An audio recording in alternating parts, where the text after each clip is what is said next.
and I'm going to cover a lot of very detailed information regarding the history of Trump. Specifically, we're going to be looking at his father, and we're going to be looking at the elementary school that he attended and his father's donations to those schools, as well as the roots of that elementary school that he went to. I think he was there about 6 or 7 years, his first 6 or 7 years. There's actually images of him at this school all the way through like the 4th or 5th grade. And here's the deal. Don't fall into the Hegelian dialect. In fact, that is what we will be talking about extensively this morning. Do not automatically hate what I'm going to present to you just because it says things that could be construed as negative about Donald Trump. This is what they want. I believe this whole thing we call America is one giant Hegelian dialect, one giant psyop, team warfare. They get you on a team or a series of teams, things that you believe in and represent. They create the opposite of that team. So there's always somebody to hate. And you end up living your life in chaos because you can't even have a dinner with family without getting into some heated debate about some topic. And that's exactly where they want us. So the history of Trump. Is he one of them? That's the burning question, isn't it? I'm going to lay out some factual history that may help us all come to some conclusions. And always remember, before I get into this, throughout history, insane people always have been charitable and seem to care about people. And if the standard for defending Trump is, what he's done during his presidency or the good things he's done to help America, then if that's the standard, then Rockefeller and Soros should be giving gold medals. And always remember that. Some of these Hollywood stars, they adopt children, they donate to things. That doesn't change the fact that some of them worship Satan. And Trump, in his own words, admits the apple doesn't fall far from the tree. So we're going to look at Trump's father. And this is him. Now we're going to stick to the facts. I'm going to leave the emotion out of all this. I'm going to present to you the facts, okay? He immigrated from Bavaria, okay, where the Illuminati comes from. And this is where the same spot where he's from is where the Heinz family is from. His father,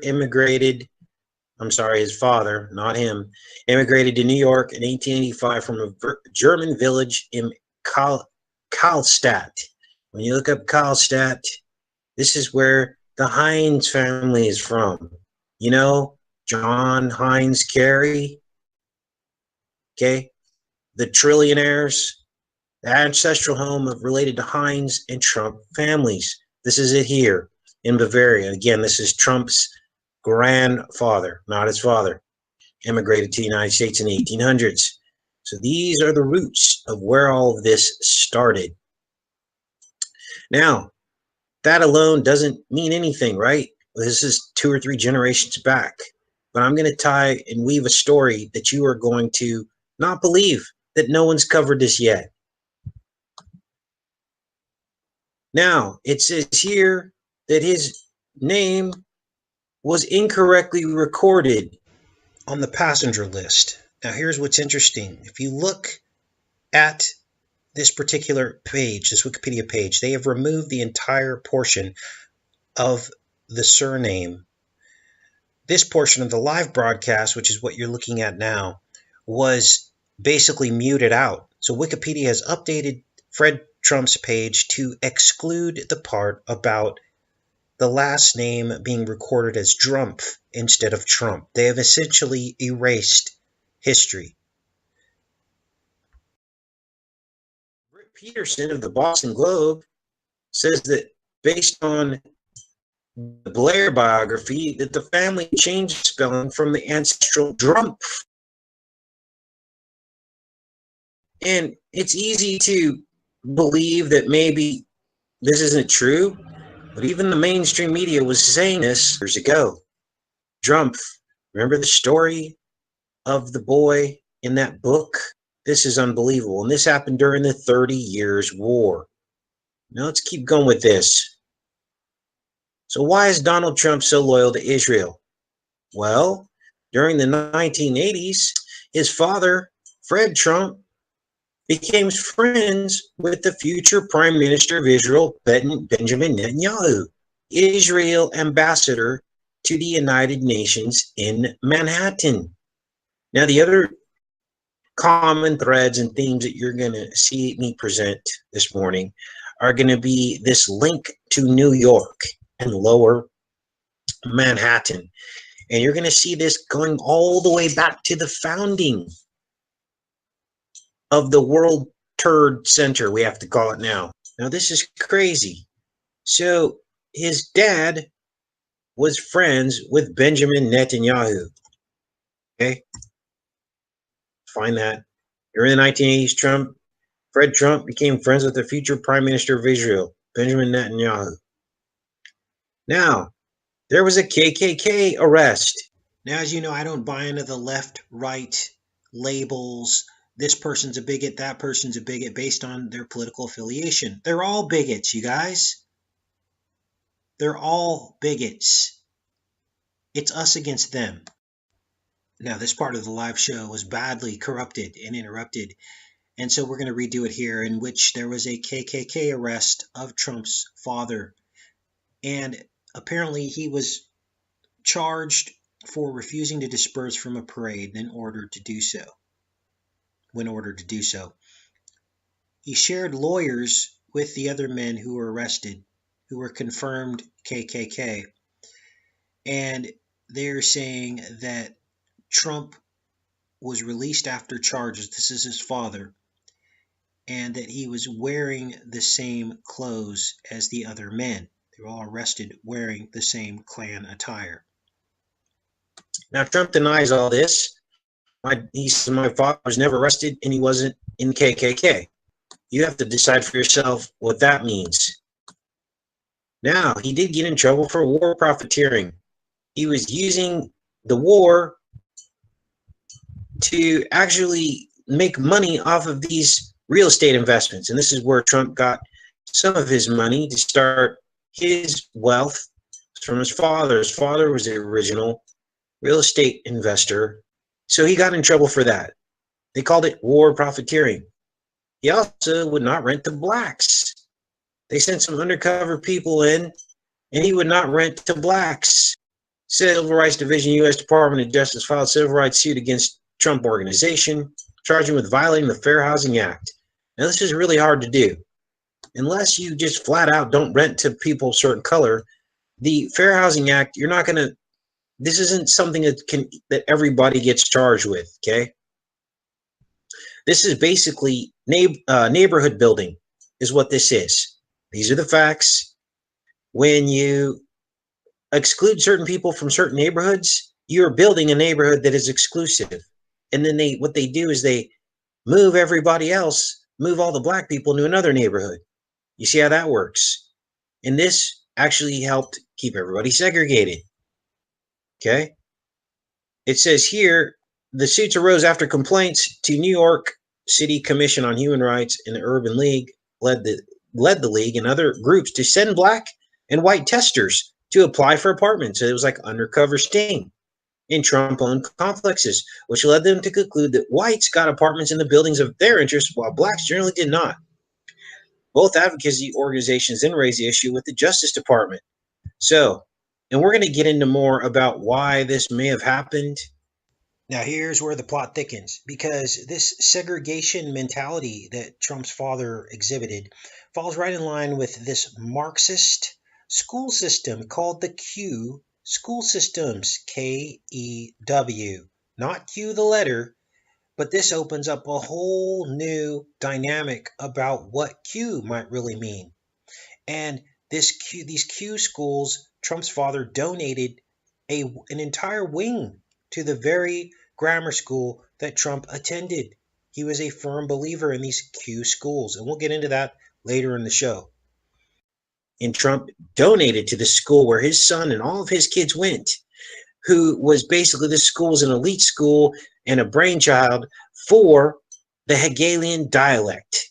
And this is what nobody else has covered yet. And this is history. So, what kind of things did Fred Trump do? Well, they donated a lot in support of the Jewish community. They did a lot of good stuff, but this is part of it, okay? This is what these people believe, that they have to balance the good with the bad that they do. Made charitable contributions to the Long Island Jewish Hospital. Now, they lived in this area. Supported Jewish and Israeli causes and institutions, including a donation of land for the building of the Beach Haven Jewish Center in Flat. But now you know why Trump is so beholden to Zionism. Now you know why. Because his father was. Significant support for Israel bonds, debt securities that traded a risk-adjusted spread to U.S. Treasury bonds. So basically, he invested in Israel. Fred Trump also provided support to the school his children attended, the Q4 school, where he served on the board of directors. So he served on the board of directors at this Marxist school, which we're going to get into detail about that. And he donated money to them so they could build a wing. He died 88 days after the 88th day of the year. That's when his father died, on June 25th, the same day that Michael Jackson died. Not the same year, but the same day. And his wife died at 88 years old. Now, let's keep going with this, because there's much more to this. This is crazy, you guys. So, Donald Trump attended this Q Forest Elementary School, which is a Skull and Bones John Dewey School. Now, I'm going to show you what this school is all about in very high detail, okay?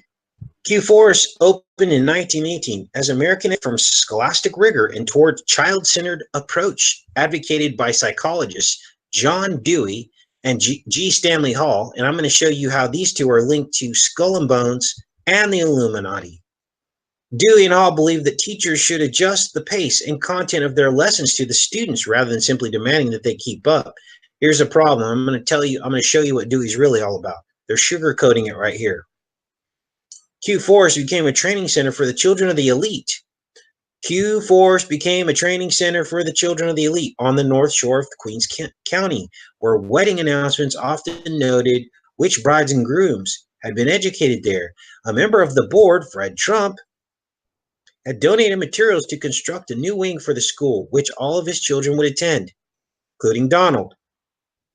Now, this is interesting because this just isn't just a school that his kids went to. He believed in them and invested in this school. At Q4's, Donald Trump was a bit of a terror. He once said that he gave a teacher a black eye because I didn't think he knew anything about music. According to Trump, he was then already the person he would always be. He's telling you. I don't think people change very much, Trump would tell me. When I look at myself in the first grade and I look at myself now, I'm basically the same. Temperament is not that different. His sister would describe him as extremely rebellious in his youth. A classmate recalled Donald as a boy who tested the rules and the teachers to their limits. He had an ornery disposition. Who is this John Dewey character? Well, we still have not been able to link him to Tom Dewey. Tom Dewey was the governor of New York.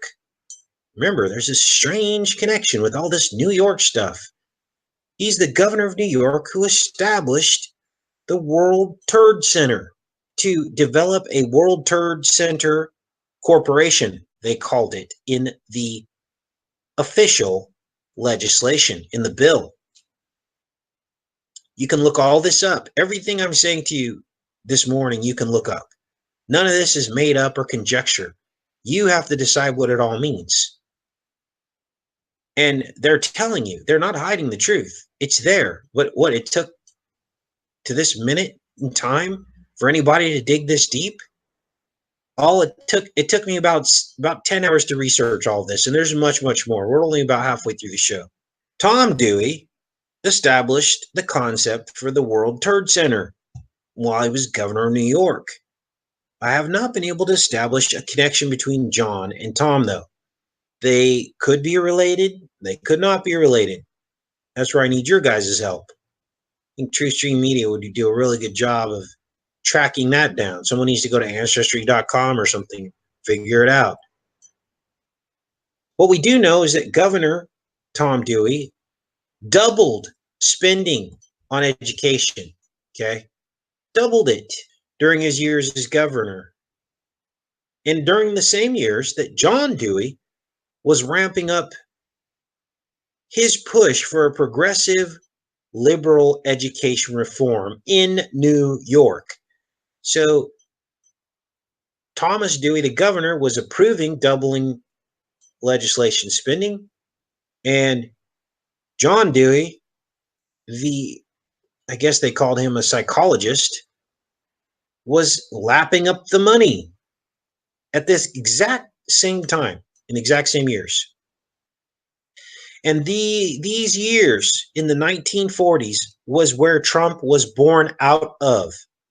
One of the first experimental elite schools to mirror Dewey's educational philosophy. Dewey's whole philosophy was learn by doing. Now, I specifically remember this philosophy. Why? Because when I was at Cal Poly in San Luis Obispo, we had a learn by doing philosophy. It was actually Dewey's philosophy, the Marxist philosophy. I didn't know it at the time because I was in college, but basically our program in our graphic communication department was learn by doing. And therefore, we spent a lot of time in these labs. This whole concept of a lab, what came out of this Dewey 1940s, 1930s, okay? The whole structure of our education system came out of this. And in fact, it found its foundations in the Skull and Bones Society at Yale. And that's what I'm going to show you next as well. Now, it says here, Ord and Leather highlighted the importance of Dewey's work for outdoor educators and his conceptualism of transactional nature of experience and subsequent meaning-making inherent experience. So they're referencing Dewey here in this Forest school, okay? I'm linking Q Forest to Dewey is what I'm doing. So who was Dewey and what was his educational philosophy? Well, he's credited with the title Father of Education, and he basically brought capitalism into the classroom and Marxism by controlling how teachers teach. And they implemented a learn by doing philosophy to prepare students for the workforce rather than for life. They had standardized testing, IQ tests. There was no free play. So they didn't want recess. They wanted learning to be part of everything, even recess. And he actually stated at one point that he thought blacks were socially inept. Dewey considered American non-white minorities to be biologically equal to whites, but socially deficient. This is the school Trump's dad invested in, and the school that Trump and all his brothers and sisters went to. He became the father of industrialized education. Basically, he was a Marxist. There's a lot of, if you type in John Dewey and you plug this in and do research on it, you're going to find a lot of like positive things being said about it. And of course there are, because that's what they want you to believe, right?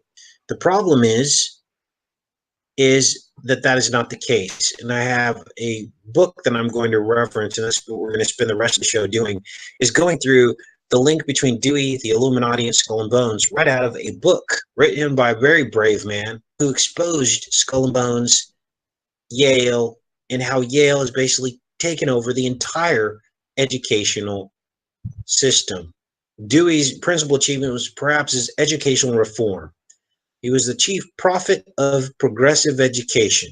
After 20 years, that movement, learning by doing, had become a major factor in American education in the late 30s, and in 1941, the New York State Department of Education approved a 6-year experiment in schools embodying the Dewey philosophy. So how exactly do these secret societies control the world through education? And what makes this Dewey character so sinister? Well, I took highlights of Anthony Sutton's book on secret societies and how they control through education. And I'm going to share that with you now. Here's the book, How the Skull and Bones Order Controls Education by Anthony Sutton. New World Order, Illuminati, Freemasons.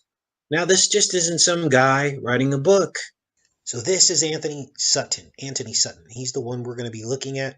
His writings about these secret societies. He was born on Valentine's Day. Died at 77 years old.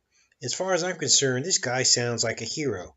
He even called out Soviet technology, saying that none of it was new, that 90 to 95% came directly or indirectly from the United States and its allies. This guy was one of the first truthers. He was the one uncovering this war profiteering and sacrifice through wars, in which all of us are involved, are the little people, are the ones dying, and the people at the top are just moving pawns on a chessboard. In effect, the United States and the NATO countries have built the Soviet Union, its industrial and its military capabilities.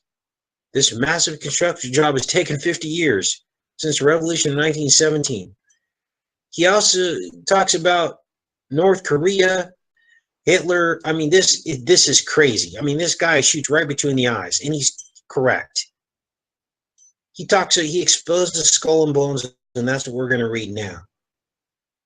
He used a combination of information on skull and bones, such as Yale yearbooks and previously unreleased documents sent to him by Charlotte Thompson, whose father was Skull and Bones member. That's what we're gonna review all this right now. We're blowing this out of the water. To speculate that they had played an important role in coordinating the political and economical relationships underlying the historical events Sutton wrote of in his previous works. So we're gonna look at that. So this is Sutton. I wanted to show you a little bit about the author, show you he's not just some nobody. I found the ebook online, and in the ebook, this is where he spoke out against war profiteering, which is what we've been involved with since the founding of the World Trade Center. Profiteering after World War II.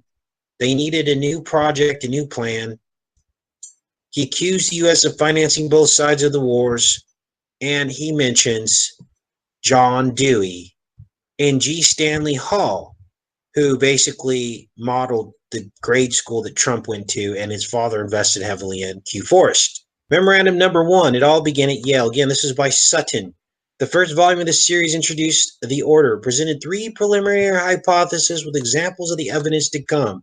We also asserted that any group that wanted to control the future of American society had first to control education. Remember, Dewey was the father of education. We're going to get to him. He's mentioned in this book. The population of the future. This volume will outline the way in which education has been controlled by the order. They're talking about skull and bones. It all began at Yale. Even the official Yale history is aware of Yale's power and success. Yale controls education. This is unbelievable. This notable trio were all initiated into the order within a few years of each other. They immediately set off for Europe. All 3 went to study philosophy at the University of Berlin, where post-Hegelian philosophy had a monopoly. We'll get into exactly what Hegelian dialect actually is. This will be a good refresher. William Wundt, the founder of experimental psychology in Germany and the later source of the dozens of American PhDs, and Dewey was one of them, who came back from Leipzig, Germany, to start the modern American education movement. Now, Leipzig was under the control of Hitler during World War II, and just after World War II is where all this went down. Hegelian philosophical ferment. There were 2 groups of these Hegelians, the right and the left. They opposed each other, but they liked each other because that's what it's about. It's about creating a paradigm, a right and left paradigm, to keep all of us confused. When I tell you guys voting is a lie, I mean it. I'm not just saying that because it sounds good. When you pick a team, when you pick Trump or you pick somebody else and you buy into that lie, you're playing right into their hands. Both groups use Hegelian theory of the state as a start point, i.e., the state is superior to the individual. Prussian militarism, Nazism, Marxism have the same philosophic roots. And in fact, as I just demonstrated to you, the roots came out of Germany. Let's keep going with this. Now I'm going to link this book, this ebook, in the description when the show's over, so you guys can read this for yourself. Or use public funds for its own objectives. What it's referencing here is how the order got state money and federal money to start the schools. Yale was actually founded by this state money. Then they used that to control the school. The order's control over all Yale was evident by the 1870s. They've obtained control of Yale. Its business is performed by them. Money paid to the college must pass into their hands and be subject to their will. No doubt, they are worthy men in themselves, but the many whom they looked down upon while in college cannot so far forget as to give money freely into their hands. So basically what that's saying is these initial people that came out of this Leipzig school who founded Yale with federal money, held on to the money, and basically Yale in its early days was a very poor school. The buildings were in disrepair because they would basically, it was corrupt already. The society was never as obnoxious to the college as it is today. And it is just this ill feeling that shuts the pockets of non-members. Never before has it shown such arrogance and self-fancied superiority. It grasps the college press and endeavors to rule in all. It does not deign to show its credentials, but clutches at power with the silence of conscience guilt. Prime purpose is not to teach subject matter, but to condition children to live as socially integrated citizen units in an organic society, a real-life enactment of the Hegelian absolute state. In this state, the individual finds freedom only in obedience to the state. Consequently, the function of education is to prepare the individual citizen unit for smooth entry into the organic whole.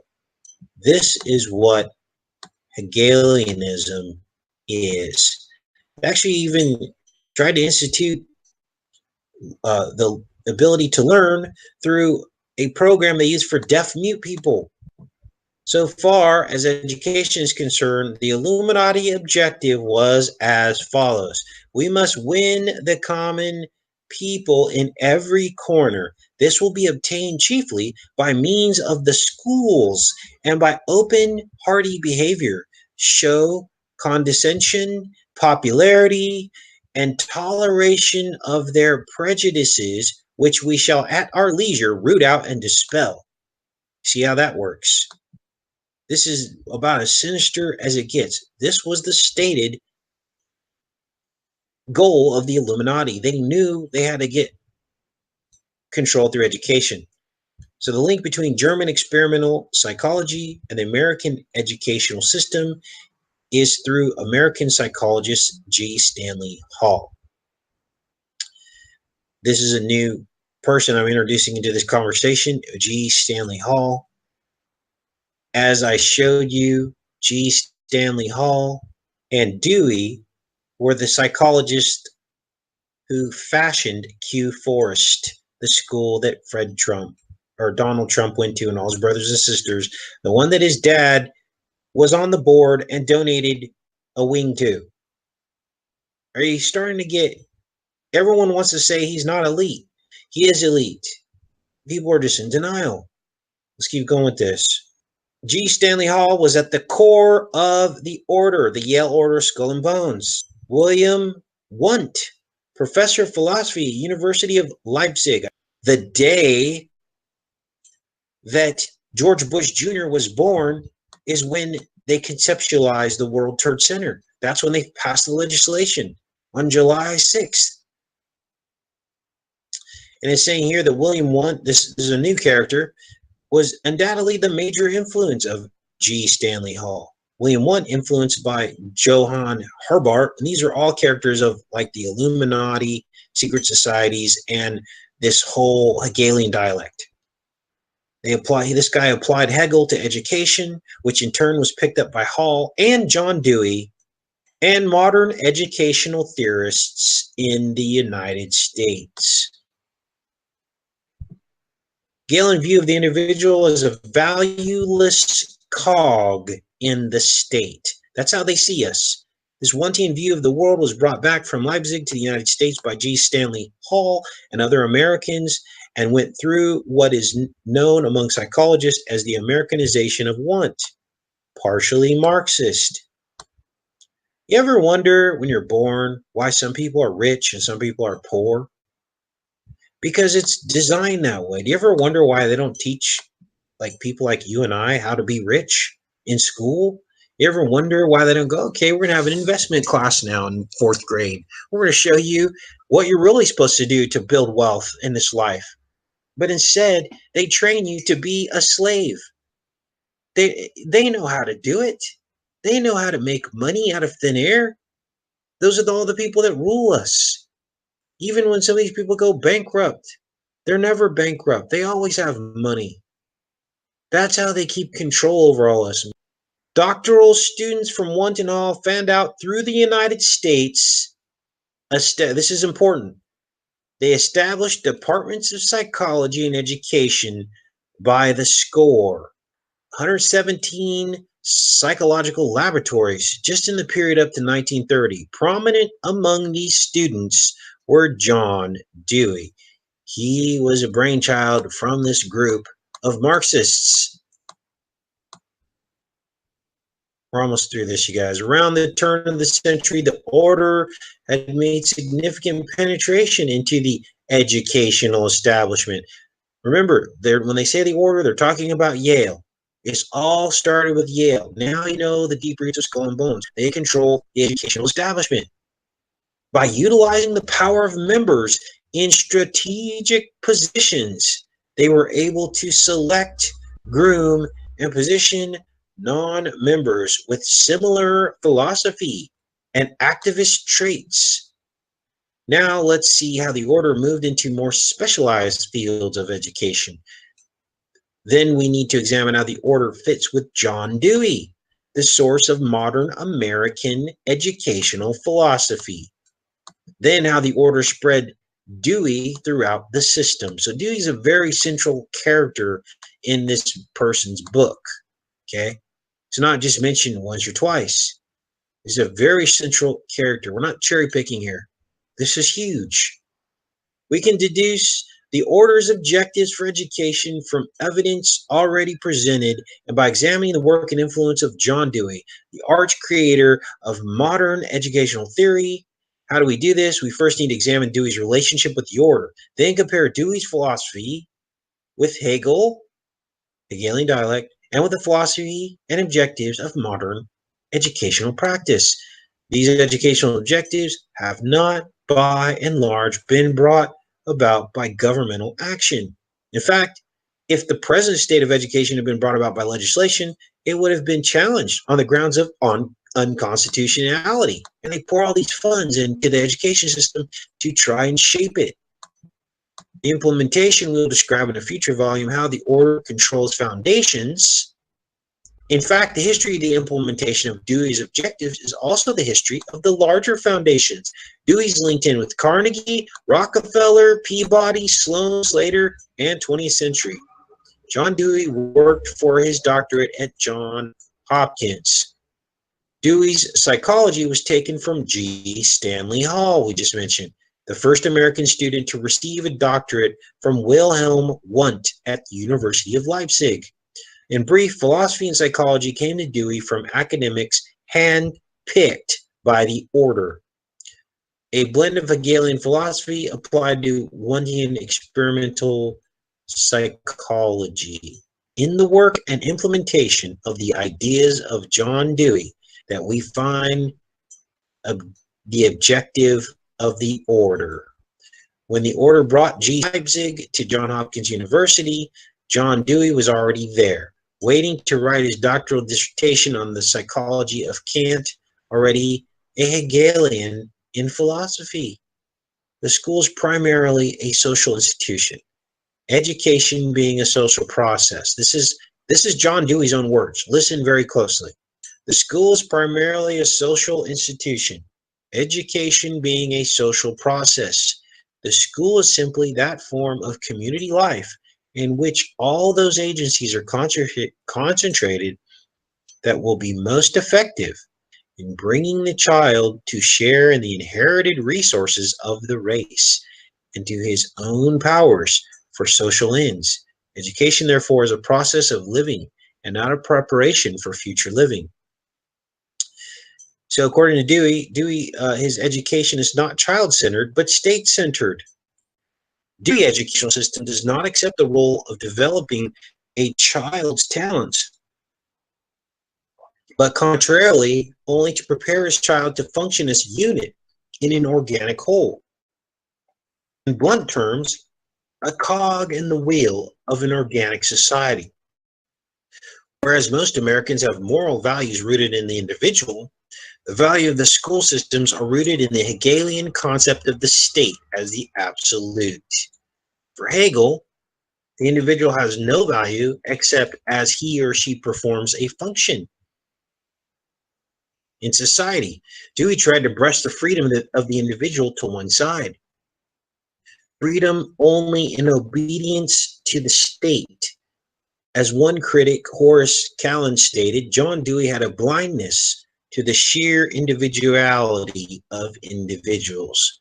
For Dewey, man has no individual rights. Man exists only to serve the state. This approach is reflected in political systems based on Hegel, whether it be Soviet communism or Hitlerian National Socialism. John Dewey follows Hegel's organic view of society. For example, education consists either in the ability to use one's power in a social direction or else an ability to share in the experience of others and thus widen the individual consciousness to that of the race. That education is to prepare a person to fit into society rather than develop individual talents. This is why school is so boring for people, you guys. To Herbert, who influenced by the Swiss Pestalozzi, personal development cannot be achieved by developing individual talents. It must take the form of preparation to serve society, according to Herbert, Dewey, and Pestalozzi. Pestalozzi was a member of the Illuminati with the code name Alfred. John Dewey was one of the first doctorates from Johns Hopkins under Hall and Morris, followed by Woodrow Wilson, who was a president of Princeton University before he became president of the United States. John Dewey, the originator of modern educational theory, took his doctorate at Johns Hopkins under Hegelians. Dewey's work is pure Hegel in theory and practice and is totally inconsistent with the Constitution of the U.S. and rights of the individual. A comparison of German Hegelians, John Dewey, and modern educational theorists demonstrates the parallelism. Children do not go to school to develop individual talents, but to prepare as units in an organic society. In brief, the order initiated and controlled education in this century by controlling its content. The content is at variance with the traditional view of education, which sees each child as unique, and the school is a means of developing this uniqueness. They appear to be preparing children for political objective, and this sums it all up, which also happens to be the objective of the order. The emphasis is on global living, preparing for a global society. It is apparently of no concern to the educational establishment that children can't read, can't write, and can't do elementary mathematics, but they are going to be ready for the brave new world. And that's it, you guys. Those are the highlights of what I found. So you got to ask yourself, what can we do about it? Well, what you do is you don't participate in it. You don't vote. Voting's a scam. It's a waste of time. And inadvertently, you give your permission. When you write your name on a card, and you put it in a ballot box and you vote for somebody, the lesser of two evils, you're giving that lesser of two evils your spiritual permission to continue lying to us. And believe it or not, some people are like, oh, if we didn't vote, then Hillary would have been president. No, that's a lie. They already know who they're going to make president. All they're trying to do is convince all of us that it's a legitimate election. That's what their job is. That's the purpose of the media, to make it look like a battle. Oh, it's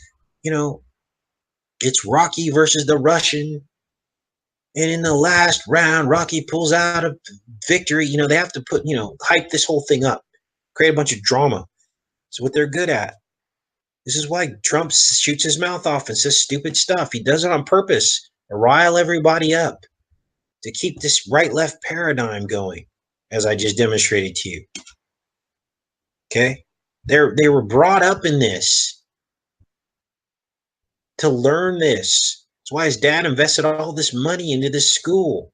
He's probably friends with Dewey. They were around the same time. We can't find historical records of that. But I bet you if I dug deep enough, went onto like microfiche and libraries, I could find it. You know what I was looking for? I was actually looking for the bill, the actual World Trade Center bill, because they called it a corporation in the bill.